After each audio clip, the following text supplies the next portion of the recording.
Today happens to be the death anniversary of Vladimir Lenin, who was the founder of the Soviet movement, architect of the Bolshevik Revolution, we could say, the first minister of the first cabinet that took shape in 1917 in what was then RSFSR, Russian Soviet Federative Socialist Republic. It's been more than a century since Lenin is gone. And yet people are still talking about him, including in the newspaper in which I worked back home in India. Today they have put out an article remembering Lenin, and they have cited an important quote by Lenin in which he had said, "There are decades where nothing happens and there are weeks where decades happen." We are living in a world which is increasingly challenged by market forces, global capital, you could say, represented today by the leader of the United States and also by others, but the leader of the United States is really becoming the face of all that. I had invited Rob Crooks, who is with the Communist Party of Canada, the British Columbia chapter of the Communist Party of Canada, to talk about the relevance and the legacy of Vladimir Lenin. Let's welcome him. Rob Crooks, welcome to my show. Thank you so much for making time.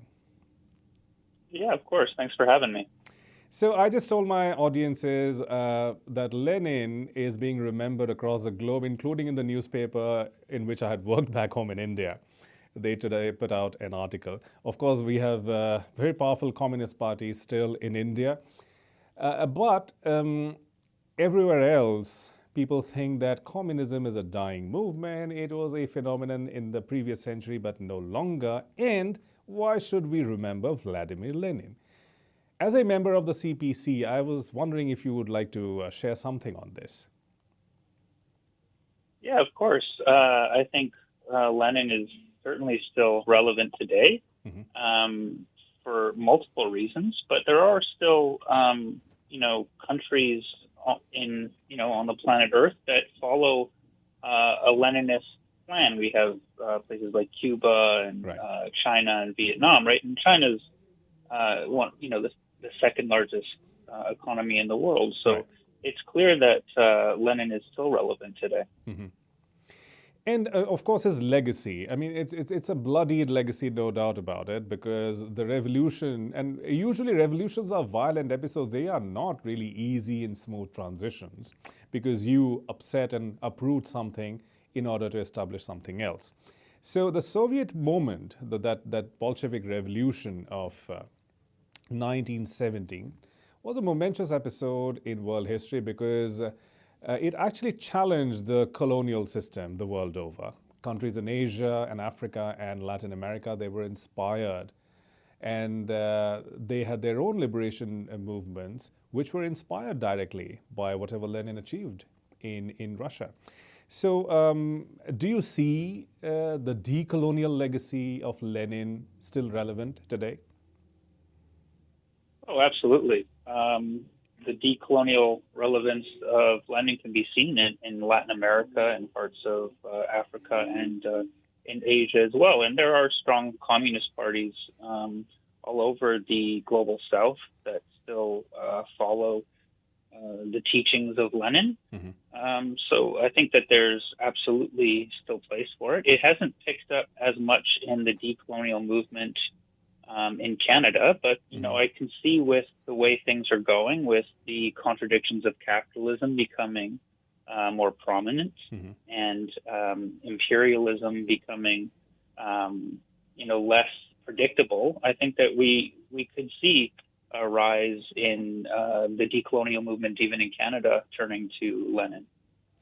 And then Lenin was also a great organizer, wasn't he? I mean, he was somebody who used to say that revolution would not really arrive because conditions are harsh.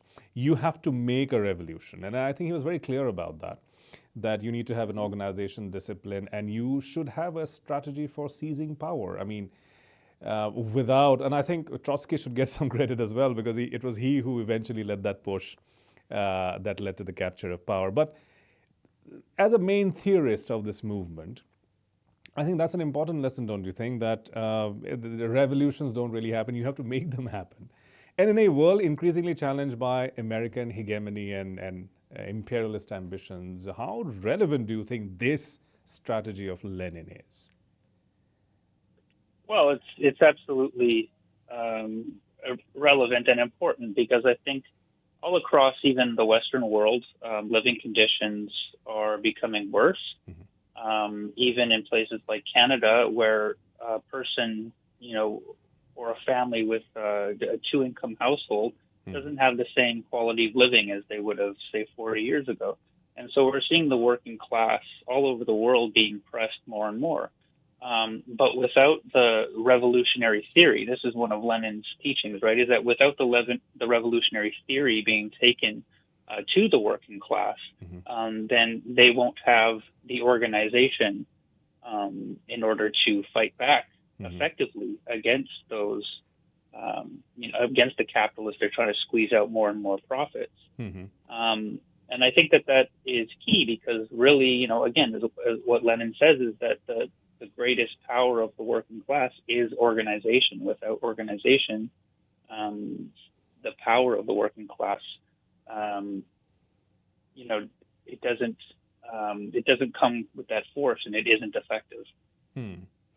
But when we talk about Lenin, we also have to talk about the bloody legacy of that revolution and the state that was formed because of that revolution as a byproduct of the revolution. The Soviet state was imperialist in its own way, but of course it did talk about revolution, about liberation, emancipation of the working classes and all oppressed peoples across the globe. And I think it had a very important role in the world becoming free, especially after the Second World War.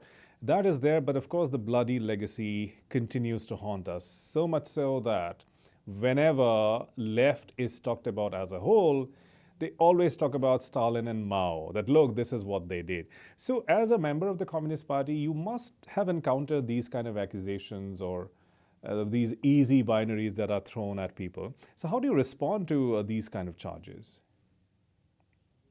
Sure. Well, first of all, I would say that the Russian Revolution itself, the October Revolution, it wasn't actually a very bloody revolution. What was bloody was the counter-revolution that came from and the Civil War, yeah, and the Civil War, which even Canada sent troops to fight in. Absolutely, yeah. But when there's people bring up things like Stalin and Mao, often the information that people share with regards to those figures is incorrect. It's either incorrect or taken out of context. And the choices that many of these revolutionary leaders had to make, they were making decisions in very difficult situations in the context in which the imperial powers such as Britain and the United States and other countries were constantly trying to subvert their systems, to sabotage and to bring them down. And so I think that we must, if we're going to take socialism seriously, we must be critical of the decisions that past leaders have made, so that we don't make the same mistakes. But we also have to understand that these decisions were made in a specific context. And when you look at that context, you don't necessarily have to agree with the decisions that were made, but you may understand why those decisions were made. And Lenin was also a great theorist, wasn't he? And in fact, all those early Soviet leaders were people who were actually reading and thinking and publishing what they were thinking. And I think that has been a great contribution because whatever Lenin wrote, what has to be done, for instance, is still an inspirational text for many socialists around the world. And even people who don't really believe in socialism but study it nevertheless, even they think that it's a very inspiring text. And many others, of course, because they were constantly producing these. And of course, that has one thing that has been constant with communist parties is that people who are members of communist parties are actually very well-read people, very literate people. But in a world where fake news, WhatsApp forwards, and misinformation is ruling the roost, Do you think Lenin really can teach something to the educated class that, look, this is what that needs to be done in order to counter all this? Because he at least provided some organizational structure to revolution, and many others really romanticize about it and just imagine things which they fail to translate to reality. Yeah, well, I think that Lenin's works specifically, the educated classes and all people I think, should read Lenin. I think specifically some of his worst critics are people who have barely read his works. But Right. I think that Lenin's theory is really important for people who are involved in organizing for a better world, and specifically for a socialist path, right? Because Lenin didn't write his books, um, you know, just as a literary exercise, right? He Right. wrote all of his works deeply involved Right. in revolutionary activity. And so Lenin's works are very important for people who, are in communist parties. And in fact, the text that you referenced, What is to be Done, is sort of like the base text for how a communist party should organize. And so I think that if people are interested in coming together collectively, even whether or not they want to join a socialist party, but as long as they're interested in coming together collectively with people who have the same interests in them, then I think Lenin is people must read Lenin, because he is really the one who wrote these texts from experience and from there's not a lot of people who have had the amount of life experience that someone like Lenin had. He lived in very revolutionary times. Yeah. And also living in hiding, being exiled to other cities in Europe, and then coming back. And of course, there's a charge which is leveled against him very often, is that, oh, he was a German agent. In fact, I was speaking with a Russian friend of mine, and he said, oh, you guys, you take Lenin way too seriously. He was just a plant by the German state to somehow take Russia out of the war. And eventually, the Soviets did actually withdraw Russia from the war, and they had to cede territory, the Brest-Litovsk Treaty, and all of that followed in its wake. And therefore, this feeling, or let's say this charge, that he was somehow a plant by some foreign government. How often do you encounter this sort of a charge, and how do you counter that? Well, to be honest, that's not one that I am, is brought up to me personally too often, although I have heard it before, of course. But, Lenin's legacy is beyond just getting Soviet Union, or I should say Russia, out of the war, which, even that feat in itself was very important. As these were working Russians or peasant Russians who were being slaughtered in the war, and it was a world war that, as Lenin talked about, was an inter-imperialist war to redivide the colonies. Right. So it was very important for Russia to get out of that war, which was very unpopular amongst the Russian people. But if you look at what was established in Russia after the revolution, things like secular education, literacy campaigns, improved health care, gender equality, and all these progressive policies that came into effect in Russia after the revolution, it would be hard to make the case, in my opinion, that Lenin was only his real interest had to do with what was going on in Germany. I think he was actually very much tied to what the people in Russia were facing. Yeah. And in fact, his great hope was that a revolution would first happen in Germany, not in Russia. He thought that the conditions were not really ideal in Russia, but it happened in Russia. It happened eventually in Russia. But Lenin and democracy, this is another thing which is talked about, because when you read his writings, you tend to think that he is supportive of democracy, but he really didn't. I mean, or maybe he didn't get the chance, because he dies in 1924, 21st of January, when the Soviet Union has been formed, and the civil war has ended, but there are still challenges. And then he gets incapacitated, because he gets a series of heart attacks from 1922 onwards, and then eventually that fatal one. Now, this will be a what if, but do you think Lenin would have tried to have a democratic setup in Russia or in the USSR and not a one-party state that it became? Or because the blame is often placed at the door of Stalin, or did he create the whole structure that actually made it impossible for a democratic structure to thrive? Well, it depends what we mean by democracy. And I think that in Western countries, in Canada, the United States, Europe, etc., there is this idea that democracy has to do with how many parties you can vote for on the ballot.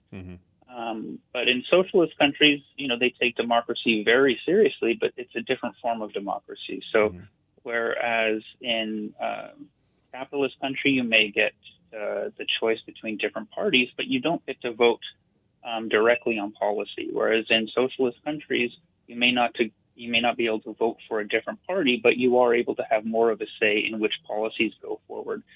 Places like China, places like Cuba today, they have popular consultations where they really have the whole population coming to give ideas to the government, and those ideas are eventually worked into government policy after after a long period of sort of back and forth and drafting these policies and having votes on them and making sure that they come to as close to a consensus as they actually can. So even in Russia and the Soviet Union, they had the Soviets, which were workers' council, where these were democratic bodies, and so I think that there was a period, certainly right after the revolution, during the Civil War, where democracy was sort of clamped down on, but that was special conditions because they were under attack by outside invaders who were really trying to bring the government down. But then you see towards the end of Lenin's life a new economic policy, which really opened up the society it opened it up a little bit to markets. It gave more rights to the peasantry. And that was moving towards a more democratic society. But then Lenin passed away. Stalin came to power eventually, and again, Stalin came to power in Russia when they were under threat by a remilitarizing Germany. So democracy sort of went up and down. But I think for socialist countries that have existed, that still exist today, democracy is very, very important. It's just a different form of democracy than we're used to in Western countries. I hear Stephen Kotkin. I have read his Stalin biography, and he is convinced that Lenin would have done the same the way Stalin did the collectivization of agriculture in 1928 and forced capitalism to just evaporate in the USSR and just abandon Lenin's new economic policy. But what the Chinese do is actually kind of Lenin's new economic policy, don't you think? I mean, it's an extension of that in so many ways. And Stalin just didn't do that, and therefore, I mean, I've heard, like Stephen Kotkin, he specifically says this, that, well, he would have been no different. Had he lived beyond 1924, he would have probably done the same thing. Perhaps would have taken longer because Lenin also believed in compromise. That if it's not ideal, then you don't do it. You wait until the right moment arrives. And Stalin had absolutely no patience for all of that. So what is your thought on this? Well, again, I think that the decision to go to collectivization and to go towards forced collectivization, which became very serious, especially in the early 30s, I think these were decisions that were made under duress. I think they were decisions with the looming war with Germany coming. They were very aware that Germany was preparing for war again, and they were very aware that Germany would be interested in invading Russia to take control of the mass amount of resources that Russia had.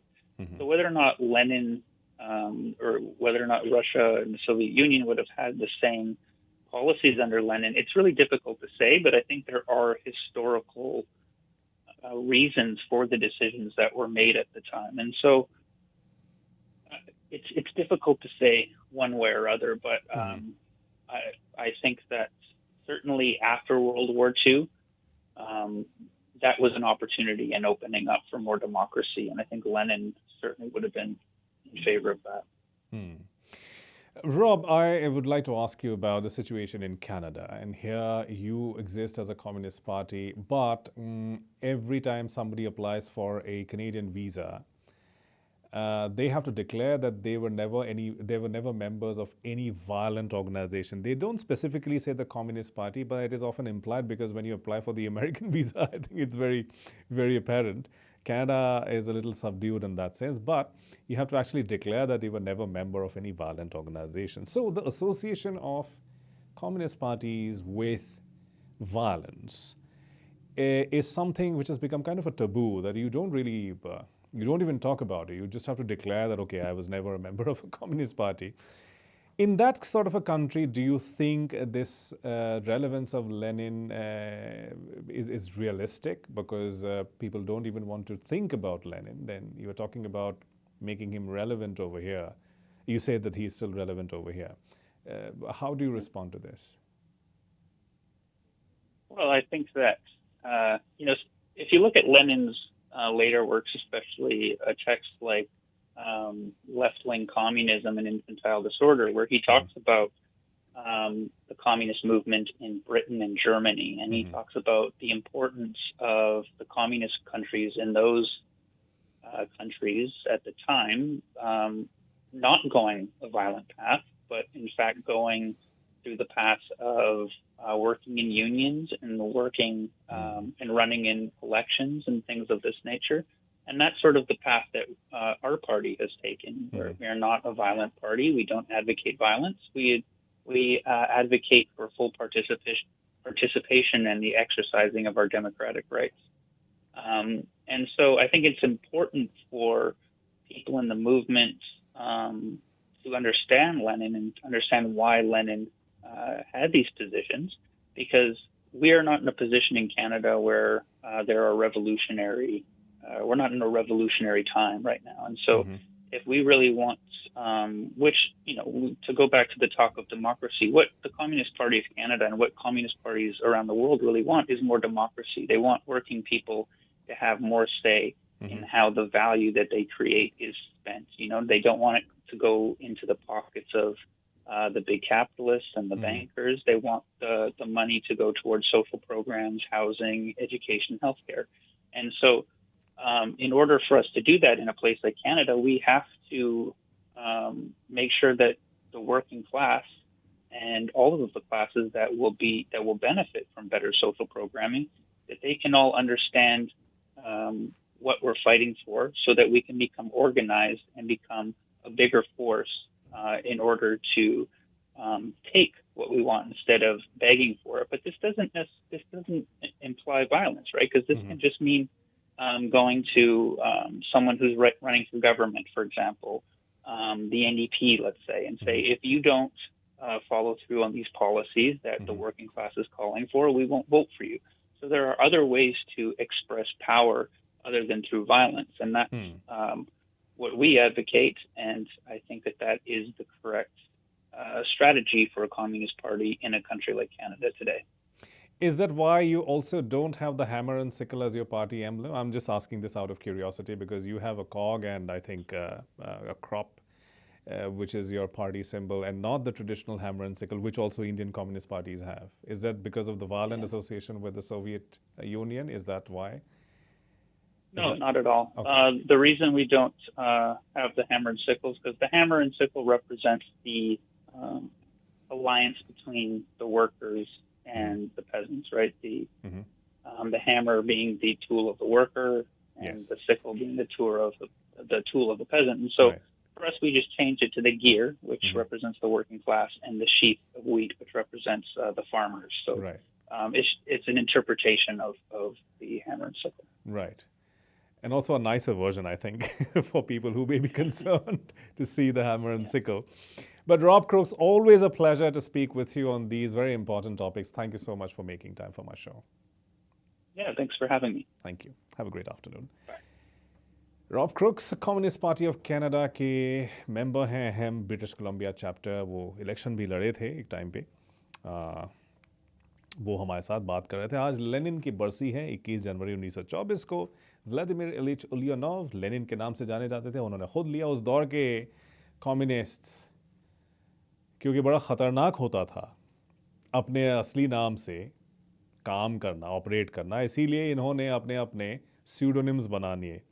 Lenin ने ख़ुद को Lenin बोला क्योंकि जहाँ से वो आए थे वहाँ लेना नदी थी, लेना नदी से लेनिन बना। स्टालिन मतलब मैन ऑफ स्टील।